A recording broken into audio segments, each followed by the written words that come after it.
Assalamualaikum warahmatullahi wabarakatuh. Alhamdulillahirrahmanirrahim. Bertemu lagi dengan Bapak.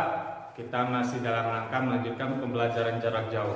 Nah, sebelum melanjutkan pembelajaran jarak jauh ini, Bapak ingatkan ya untuk anak-anakku dan pemirsa yang menyaksikan video ini untuk mengklik tombol subscribe dan like agar Bapak semakin semangat dalam pembuatan video pembelajarannya. Terima kasih. Nah, pada pertemuan kali ini kita akan membahas tentang meneladani kisah Wali Songo. Siapa di sini yang sudah pernah mendengar kisah Wali Songo? Siapa? Oh, berarti kisah ini memang sangat masyhur atau sangat terkenal di kalangan orang Islam khususnya di Pulau Jawa. Wali Songo berasal dari dua suku kata. Yang pertama wali artinya orang yang ditugaskan, serta songo dalam bahasa Jawa artinya angka 9. Dalam kata lain, orang sering menyebutnya dengan istilah 9 wali. Dalam pendapat lain juga mengatakan bahwa songo atau sanga berasal dari bahasa Arab dengan transliterasi tanah. Tanah artinya mulia. Dan pendapat lain juga mengatakan bahwa sana itu berasal dari bahasa Jawa yang artinya tempat. Sebelum Islam berkembang di Nusantara, terlebih dahulu telah berkembang kepercayaan masyarakat pada masa itu.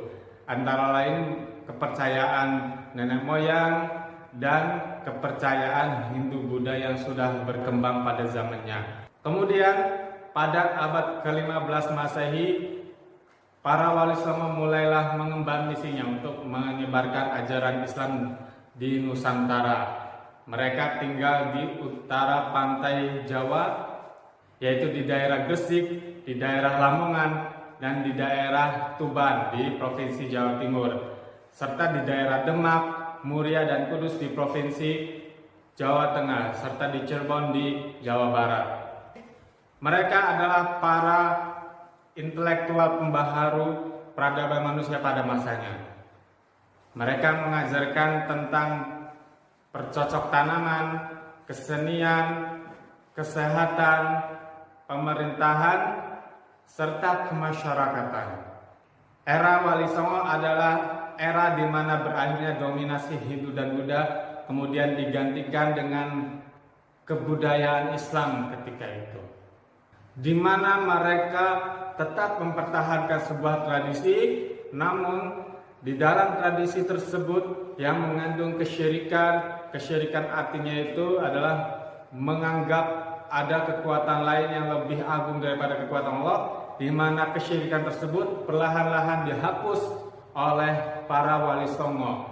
Dengan metode pendekatan secara kultural, mereka perlahan-lahan mengikis sebuah tradisi yang di dalamnya mengandung nilai-nilai kesyirikan dan kemaksiatan menurut syariat Islam. Salah satu contoh perbuatan syirik ketika itu adalah wayang, di mana wayang digunakan untuk melakukan ritual keagamaan, politeisme atau agama yang menganggap Tuhan itu banyak atau terdiri dari dewa-dewa. Yang pertama adalah Sunan Maulana Malik Ibrahim atau Sunan Gresik. Maulana Malik Ibrahim atau Makdum Ibrahim As-Samarkandi diperkirakan lahir di Samarkand, Asia Tengah pada paruh awal abad ke-14. Beliau mengajarkan rakyat untuk bercocok tanam dengan metode yang baru. Beliau merangkul masyarakat bawah, kasta yang ketika itu disisihkan oleh agama Hindu. Maka sempurnalah misi pertamanya, yaitu mencari tempat di hati masyarakat sekitar yang ketika itu tengah dilanda krisis ekonomi dan perang saudara. Selesai membangun dan menata pondokan tempat belajar agama di Lerang tahun 1419 Masehi, Maulana Malik Ibrahim wafat. Makamnya kini terdapat di Kampung Gapura, Gresik, Jawa Timur. Yang kedua adalah Sunan Ampel. Beliau lahir di Campa pada tahun 1401 Masehi. Nama Ampel sendiri diidentikan dengan nama tempat di mana ia lama bermukim, yaitu di daerah Ampel atau Ampel Denta, yang kini menjadi bagian dari Surabaya, Kota Wonokromo sekarang. Dialah yang mengenalkan istilah Molimo, yaitu mau main, mau ngombe, mau maling, mau madat, dan mau madon, yakni seruan untuk tidak berjudi, tidak minum minuman keras, tidak mencuri, tidak menggunakan narkotik, dan tidak berzina. Sunan Ampel diperkirakan wafat pada tahun 1481 Masehi di Demak dan dimakamkan di sebelah barat Masjid Ampel, Surabaya. Yang ketiga adalah Sunan Bonang. Sunan Bonang atau Maghdum Ibrahim adalah putra dari Sunan Ampel. Sunan Bonang banyak melahirkan karya sastra berupa suluk atau tembang tamsil. Salah satunya adalah suluk Wijil. Sunan Bonang juga mengubah gamelan Jawa yang saat itu kental dengan estetika Hindu dengan memberi nuansa baru. Dialah yang menjadi kreator gamelan Jawa seperti sekarang. Dengan menambah instrumen bonang, gubahannya ketika itu memiliki nuansa zikir yang mendorong kecintaan pada kehidupan transendental atau alam malakut. Tembang Tombati adalah salah satu dari karya Sunan Bonang. Ada yang pernah dengar tembang Tombati? Liriknya seperti ini. Tombo ati iku limo perkarane, kaping pisan maca Quran samaknane. Ada yang pernah dengar lagu itu? Pasti familiar ya. Nah, lagu itu diaransemen ulang oleh penyanyi pop Indonesia sekarang yaitu Opik. Tombo hati atau obat hati artinya. Yang keempat, Sunan Derajat. Sunan Derajat mendapat tugas pertama kali dari ayahnya untuk berdakwah ke pesisir Gresik melalui laut. Ia kemudian terdampar di Dusun Jelog, yaitu pesisir dari Banjarwati atau Lamongan pada waktu sekarang.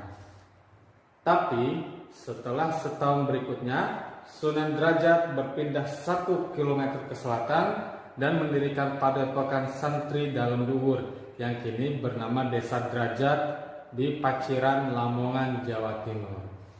Dalam pengajaran tauhid dan akidah, Sunan Derajat mengambil cara ayahnya, yaitu langsung dan tidak banyak mendekati budaya lokal.